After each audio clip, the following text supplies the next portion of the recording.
एक इंटरव्यू और दिखाता हूं आपको छोटा सा। इन्होंने परमात्मा संत रामपाल जी के ज्ञान का गोबर कर दिया, गोबर। इन आश्रमों में गुरु को भगवान नहीं माना जाता, गुरु को केवल एक सामान्य संत माना जाता है। और गरीबदास जी कहते हैं, गुरु मानुष कर जानते वो नर कहिए अंधे, ओवे दुखी संसार में फिर आगे काल के फंदे। अब इस बच्चे को क्या शिक्षा दी जाती है, क्या पढ़ाया जाता है इसको? गुरुजी तो बार बार कहते हैं कि अगर आपको मोक्ष प्राप्त करना है तो गुरु को भगवान मानना पड़ेगा। वो परमात्मा स्वयं ही सतगुरु बनकर आता है, दूसरा कोई सतगुरु हो ही नहीं सकता। अब इस बच्चे का इंटरव्यू लिया किसी ने उन आश्रमों में। इस बच्चे के माता पिता उसके पीछे खड़े हैं, और जब माँ बाप को ही ज्ञान नहीं है गुरु और गोविंद के बारे में, तो बच्चे को कहां से ज्ञान दे देंगे? तो इंटरव्यू लिया जा रहा है। पहले आप इसका इंटरव्यू सुनिए बच्चे का। गुरु और भगवान में किसको बड़ा मानते हो? गुरु को बड़ा मानते हैं। गुरु को कैसे मानते हो? क्योंकि गुरु ही बड़ा होता है, गुरु ही अपन को भगवान से मिलाता है। वाणी को खोल के बताओ आप। गुरु जैसे गुरु गोविंद दोनों खड़े, काके लागू पाए भैया रे गुरु अपना गोविंद जी बताए। गुरु और भगवान एक साथ हमको एक साथ मिल जाए तो सबसे पहले गुरु के पैर छूने चाहिए, फिर भगवान के पैर छूने चाहिए। ठीक है, सच्चाई। बताइए, टोटल ज्ञान विरुद्ध इंटरव्यू, टोटल ज्ञान विरुद्ध। वाणी को खोल के बताइए। तो कह रही थी अपने को गुरु और भगवान दोनों एक साथ खड़े मिल जाए तो पहले तो गुरु जी को दंडवत करना है, उसके बाद में भगवान को दंडवत करना है। ये कब कहा? कब कहा संत रामपाल जी ने? कौन से सत्संग में कहा कि अपने गुरु जी को दंडवत करने के बाद में भगवान को दंडवत करना चाहिए? ये मरवाएंगे तुम्हारे को त्रिकुटी पर इस प्रकार के ये इंटरव्यू। ये तुम्हारे को काल की गोद में बैठाने के लिए काल का षड्यंत्र है ये। तुम समझ नहीं रहे इन चीजों को। अब इस बच्चे का ये इंटरव्यू सुन के भगत तो प्रभावित हो जाएंगे। छोटे से बच्चे को इतना ज्ञान, छोटा सा बच्चा परमात्मा की वाणियां खोल रहा है और वाणियों का सत्यानाश कर दिया इसने। अब त्रिकुटी पे जाएंगे तो वो लाखों भगत तो यही सोचेंगे, क्योंकि वहां तो परमात्मा हमारी जो है परीक्षा लेगा हर प्रकार से कि इन्होंने अपने गुरु को भगवान माना कि नहीं माना। क्योंकि गुरु को भगवान माने बिना मुक्ति नहीं, मोक्ष नहीं। आत्मा एक है, उसका पति उसका परमात्मा भी एक ही है। वो या तो गुरु हो सकता है या फिर आपका गोविंद हो सकता है। तो त्रिकुटी पर परमात्मा हमारी परीक्षा लेगा, गुरु रूप में भी खड़ा हो जाएगा। और जिसको हम अपनी अज्ञानता वश दाढ़ी मूंछ वाले कबीर जी को गोविंद मान रहे हैं, भगवान मान रहे हैं, उसका रूप बना के भी खड़ा हो जाएगा। दोनों रूप में खड़ा हो गया गुरु। अब आप क्या करोगे? आपने तो बच्चे का इंटरव्यू सुन रखा है, आपके तो दिमाग में चीज फीड हो रखी है कि पहले गुरु जी को फिर कबीर जी को, पहले गुरु को फिर गोविंद को। और उसी समय काल उठा के चोटी ले जाएगा। आजा बेटा, आजा आजा आजा। ढोंग करता था, पाखंड करता था कि गुरु बड़े हैं गोविंद से मन में देख विचार। फालतू में बोलता था। तेरे गुरु ने कितनी बार तेरे को सत्संग में समझाया, वो बात तो तेरे पल्ले नहीं पड़ी। और इस छोटे से बच्चे ने 4 बात क्या बोल दी, इसकी बात तेरे दिमाग में समा गई। कब कहा था तेरे गुरुजी ने कि गुरु और गोविंद दोनों खड़े हों तो पहले अपने गुरुजी को दंडवत करो, और गुरुजी को दंडवत करने के बाद में गोविंद को दंडवत करो। गुरु को तो करना है दंडवत, लेकिन गुरु को दंडवत करने के बाद में गोविंद को दंडवत करना है, भगवान को भी दंडवत करना है। ये कब कहा था भाई? जबकि तेरे गुरु ने तो ये कहा था कि अगर गुरु गोविंद दोनों खड़े हों, और उस समय यदि आपने अपने गुरुजी के अलावा अगर उस गोविंद को दंडवत भी कर दिया, अगर आपने उसकी तरफ देख भी लिया, झांक भी लिया, तो भी परमात्मा रिजेक्ट कर देगा, फेल कर देगा। और ये बच्चा कह रहा है कि गुरुजी के बाद में तो तुरंत गोविंद को दंडवत करो फिर। तो ये तो काल की शिक्षा दे रहा है। ये संत रामपाल जी की शिक्षा कहां दे रहा है? ये तो काल के प्रवचन सुना रहा है। काल यही तो चाहता है कि ये गलती ये करें त्रिकुटी पर, और मैं इनकी चोटी पकड़ के ले जाऊं कि आजा बहुत बड़ा भगत बन रहा था। क्या कहा सतगुरु रामपाल जी भगवान ने? आपने इस बच्चे का तो इंटरव्यू सुन लिया। यदि फिर भी आपको कोई संशय है तो बच्चे का इंटरव्यू आपको एक बार फिर से सुना देते हैं। 32 सेकंड का ही है। लास्ट में बच्चा क्या कह रहा है कि गुरु और गोविंद दोनों खड़े हों, पहले अपने गुरु जी को दंडवत, ठीक है, उसके बाद में फिर गोविंद को दंडवत करो। ये सरासर गलत है। सुन लीजिए एक बार दोबारा से। गुरु और भगवान में किसको बड़ा मानते हो? गुरु को बड़ा मानते हैं, गुरु को कैसे मानते हो? क्योंकि गुरु ही बड़ा होता है, गुरु ही अपन को भगवान से मिलाता है। वाणी को खोल के बताओ आप। गुरु जैसे गुरु गोविंद दोनों खड़े, काके लागू पाए बलियारी गुरु अपना गोविंद जी बताए। गुरु और भगवान एक साथ हमको एक साथ मिल जाए तो सबसे पहले गुरु के पैर छूने चाहिए, फिर भगवान के पैर छूने चाहिए। ठीक है, सच्चाई। ओके। सबसे पहले गुरु के पैर छूने चाहिए, उसके बाद में भगवान के पैर छूने चाहिए। अब यही वाणी आपका गुरु बोल रहा है, संत रामपाल जी बोल रहे हैं, और वो खोल के बता रहे हैं क्या कह रहे हैं। जरा अपने गुरुदेव के मुख कबल से भी सुन लो कि अगर तुमको त्रिकुटी पर गुरु और गोविंद दोनों एक साथ खड़े दिखाई दे जाएं, तो तुमने गोविंद के साथ, भगवान के साथ में कैसा बर्ताव करना है। सुनो भाई। गुरु और गोविंद दोनों खड़े, वहां मान लीजिए परमात्मा दोनों रूप बना के खड़ा हो जाए, एक दास का रूप और दूसरा अपना ओरिजिनल रूप। तो कहते हैं वहां भी परीक्षा होगी किसके लागू पाए। सबसे पहले कहते बलिहारी गुरु अपना, जिन गोविंद जी मिलाए, अपने गुरु जी के चरणों में गिरना। वहां पर परमात्मा की तरफ अगर झांक भी लिया उधर साथ होगी तो वो रिजेक्ट करेंगे आपको, यहाँ भी ऐसा ही होगा।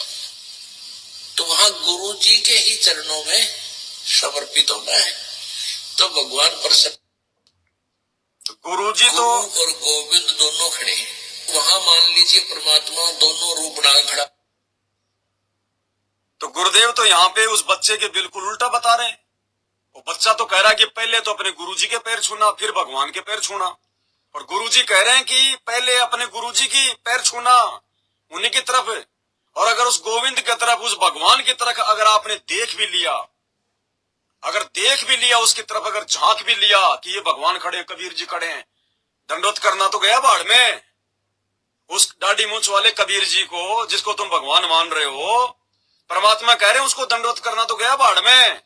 अगर तुमने उस समय जो तुम्हारे गुरुजी के बराबर में खड़ा हुआ है, वो गोविंद तुम्हारा दाढ़ी मूंछ वाला कबीर, अगर उसकी तरफ तुमने अगर झांक भी लिया, अगर देख भी लिया, उसी समय परमात्मा तुमको रिजेक्ट कर देंगे, फेल कर देंगे। बड़ गधा कुत्ता सुअर, यही ज्ञान दिया था क्या मैंने धरती पर। अब बताइए इन आश्रमों में क्या हो रहा है। ये क्या संत रामपाल जी के ज्ञान के विरुद्ध शिक्षाएं भगत समाज को दी जा रही हैं। अरे जिस समय ये इंटरव्यू लिया जा रहा था, इस बच्चे के माँ बाप खड़े थे, और भी भगत खड़े हैं, इंटरव्यू लेने वाला भी खड़ा है। क्या किसी ने संत रामपाल जी का ज्ञान नहीं सुना, ये सत्संग नहीं सुने संत रामपाल जी के, कि भैया तो क्या उल्टा सीधा बोल रहा है। और उल्टा सीधा बोल भी दिया तो नालायकों क्यों इनको टीवी चैनलों पे डाल रहे हो, क्यों इनको मोबाइलों पे डाल के आगे फैला रहे हो अज्ञान को।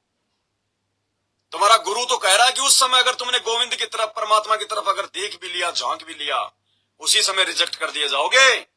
अगर अपने गुरु के अलावा किसी और को अगर तुमने दंडोत भी कर दिया तो कुप्रचार किया जा रहा है। इन आश्रमों से कुप्रचार हो रहा है, कुप्रचार। ये तुम्हारे को जो हाथ में ज्ञान गंगा पुस्तक लेके बांटते हुए दिखाई दे रहे हैं, ये इंटरव्यू ले रहे हैं, और आजकल तो और ये नई नई ड्रामेबाजी कर रहे हैं इन आश्रमों में। आधे भगत तो तिलक वलक लगा के, भगवा वस्त्र पहन के जगत वाले बन के खड़े हो जाएंगे, और आधे भगत संत रामपाल जी के बन के खड़े हो जाएंगे, और फिर इंटरव्यू लिया जाएगा आपस में, मतलब दुनिया को दिखाने के लिए कि ये जगत वाले हैं, ये भगत वाले हैं। ये नौटंकी नहीं चलती भक्ति मार्ग में, ये ड्रामेबाजी नहीं चलती भक्ति मार्ग में। ये सीधा सीधा मार्ग है परमात्मा का। किसी को ज्ञान समझ में आता तो अच्छी बात है, नहीं भाड़ में जाओ। ये फिल्में बना बना के समझाने की आवश्यकता नहीं है इस मार्ग में। ये काम अगर ऐसे अगर आसान हो जाता, और यही अगर अच्छी विधि है, तो संत रामपाल जी तो 4-4 घंटे की फिल्में बनवा देते। दुनिया भर के आर्टिस्ट हैं किराए पे काम करने के लिए, दुनिया भर के लोगों को संत रामपाल जी किसी को बना देते शेख तकी, किसी को सिकंदर लोधी हैं, संगत को बना देते भीड़, और बनाओ फिल्में, बनाओ बच्चों फिल्में। ये फिल्मों से ज्ञान समझ में आएगा क्या। ये कबीर जी के ऊपर ये धार्मिक फिल्में लाखों बनी हुई हैं, तो सारा भगत समाज तो जो है सतलोक चला गया होगा, अब तक समझ गए होंगे सारे। तो परमात्मा के मार्ग में अज्ञान मत फैलाओ भाई।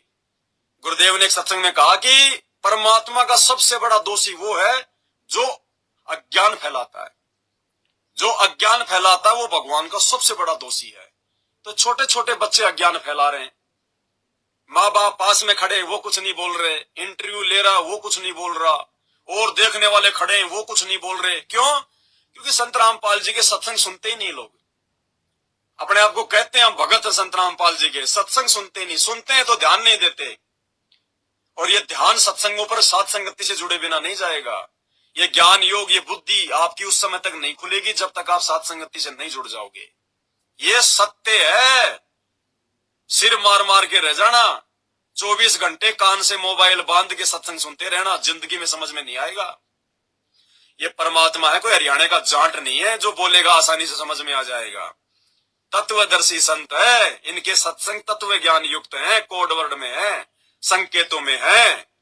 भले ही हिंदी में बोल रहे हैं, साधारण भाषा में बोल रहे हैं, लेकिन इनके सत्संगों को समझना महाभारत है, महाभारत। इन पंडितों ने सोचा हम तो काशी में संस्कृत पढ़ के गीता और वेदों को पढ़ लेंगे, समझ जाएंगे। 5000 साल हो गई, नालंदा विश्वविद्यालय से पढ़ पढ़ के सत्संग के आचार्य बन गए, संस्कृत सीख ली, चारों वेद घोट लिए, आज तक नहीं समझ पाए गीता क्या कह रही है, वेद क्या कह रहे हैं। तो इसी प्रकार भाई और बहनों, ये संत रामपाल जी भगवान के सत्संग है। ये सामान्य चीजें नहीं है कि तुम ऐसे सुन लोगे तुम्हारी समझ में आ जाएंगी। इनके लिए परमात्मा की रजा चाहिए, उसकी मेहर चाहिए, सतगुरु को नजर निहाल करना पड़ेगा। और ये नजर निहाल करने का तरीका केवल साध संगति में है और कहीं नहीं है। इसलिए साध संगत वाले परमात्मा की विशेष आत्माएं हैं, विशेष अंश हैं। ये साध संगत वाले धोखा नहीं खाएंगे त्रिकुटी पे, क्योंकि साध संगत वाले तो सुनते हैं ये वाला इंटरव्यू, ये वाला इंटरव्यू। साध संगत तो ज्ञान चर्चा करती है रातों रात परमात्मा के इन प्रवचनों पर, जिनमें परमात्मा लास्ट में कह रहे हैं कि अपने गुरु के अलावा यदि आपने उधर परमात्मा की तरफ झांक भी लिया, देख भी लिया, तो परमात्मा रिजेक्ट करेंगे। और ऐसा ही यहां है, यानी धरती पर भी जब तक तुम्हारा शरीर है तब तक भी ऐसा ही है। अगर तुमने उस दाढ़ी मूंछ वाले को भगवान मान के दंडोत कर लिया, फैल। और जितने भी सतलोक आश्रम वाले हैं, सबके घरों में दाढ़ी मूंछ वाले की फोटो रखी है दरबार में, सब उसी को दंडोत करते हैं, सब उसी के आगे जोत जलाते हैं, सब फैल है। सुन लो, गुरु और गोविंद दोनों खड़े, वहां मान लीजिए परमात्मा दोनों रूप बना खड़ा हो जा, एक दास का रूप और दूसरा अपना ओरिजिनल रूप। तो कहते हैं वहां भी परीक्षा होगी, किसके लागू पाए। सबसे पहले कहते बलिहारी गुरु आपड़ा, जिन गोविंद दियो मिलाए। अपने गुरु जी के चरणों में गिरना, वहां पर परमात्मा की तरफ अगर झांक भी लिया, उधर साथ होगी तो वो रिजेक्ट करेंगे आपको। यहाँ भी ऐसा ही होगा। तो वहां गुरु जी के ही चरणों में समर्पित होना है, तो भगवान प्रसन्न। बोलो सतगुरुदेव। वहां अगर परमात्मा की तरफ देख भी लिया, झांक भी लिया, दंडवत भी कर दिया, तो रिजेक्ट करेंगे भगवान। और फिर कह रहे हैं यहाँ भी ऐसा ही है। यहाँ मतलब धरती पर तुमने अपने घर पर जो आश्रम बना रखा, जो दरबार लगा रखा है, अगर वहां पे दाढ़ी मूंछ वाले कबीर जी की फोटो रखी है, गरीबदास की फोटो रखी है, दादा गुरु की फोटो रखी है, और यदि तुम वहां पे दंडवत कर रहे हो, जोत जला रहे हो, रिजेक्ट हो, रिजेक्ट सारे के सारे। इन आश्रमों में जा जाके तुम दंडवत करते हो गुरु गोविंद की फोटो पे, भगवान संत रामपाल जी की फोटो नीचे, दाढ़ी मूंछ वाले नकली कबीर की फोटो ऊपर, सब रिजेक्ट, सब रिजेक्ट हो तुम। अभी तो भगत की सरणी में भी नहीं हो तुम। तो संत रामपाल जी के जो सत्सेवक हैं, वो तो अपने गुरुदेव के इन प्रवचनों को सुनकर दृढ़ हो रहे हैं, ज्ञान आधार से मजबूत हो रहे हैं। हम ये गलतियां नहीं करेंगे वहां पे त्रिकुटी पर। और तुम इस प्रकार का जो अज्ञान फैला रहे हो समाज में, इस बच्चे का ये इंटरव्यू, तुम वहां पे ठगे जाओगे, क्योंकि तुमने जो सीखा है वही तो वहां करोगे।